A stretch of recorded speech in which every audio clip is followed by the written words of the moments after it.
Thank you very much, Mr. Speaker. And I want, as always, thank my good friend. We disagree on this, but there's nobody that I enjoy serving with on the Rules Committee more than my good friend, the ranking member. She's a wise and able legislator.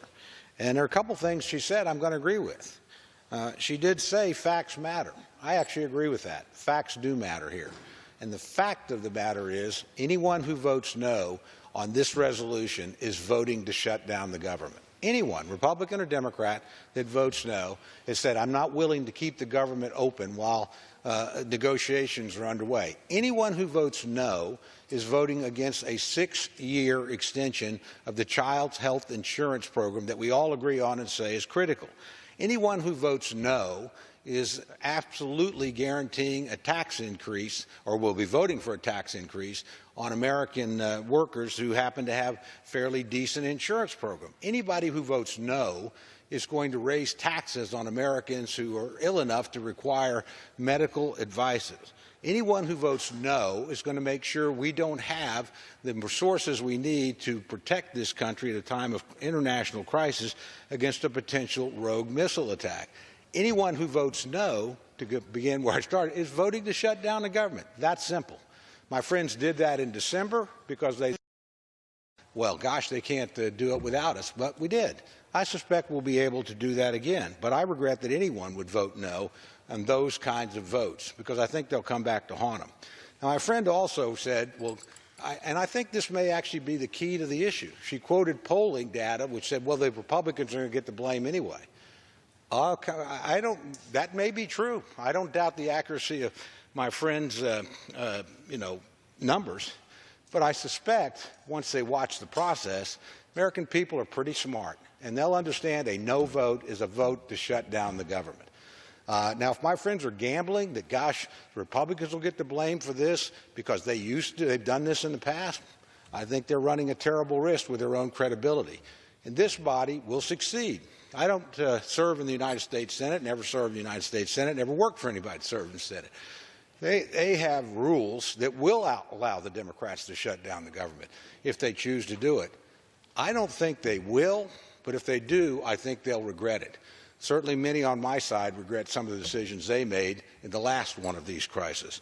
So I would hope we do the responsible thing in this body and count on cooler heads in the United States Senate to do the same thing. I also would point out in this bill that people are going to vote no on, my friends, probably in overwhelming numbers, I'm sad to say. There's nothing in it they disagree with. They don't disagree with CHIP reauthorization. They don't disagree with delaying taxes in the Affordable Care Act. They don't disagree with providing additional missile defense. And they tell us they want to keep the government operating, and particularly when there are negotiations underway on the matters that actually concern them. That strikes me as incredibly disingenuous or short-sighted or both. So I would urge my friends, do what you must on the rule. The rule is the rule.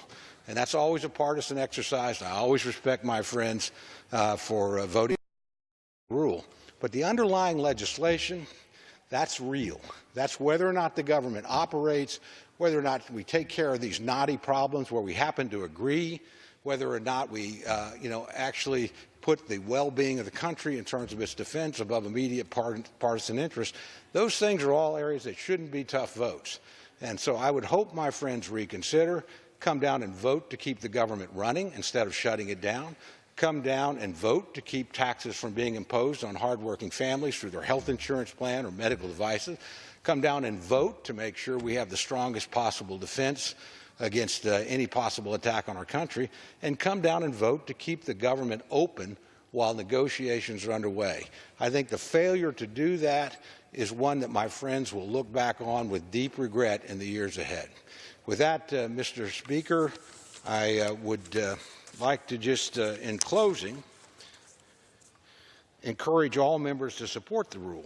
Today's bill represents the next step toward fulfilling our primary obligation as members of Congress to fund the government. Although not perfect, the bill before us today will fund our government and keep it open and operating through February 16th of 2018. We will reauthorize the Children's Health Insurance Program for 6 years and achieve a delay in several harmful Obama taxes. While doing so, we bolster the defense of our country at a dangerous time.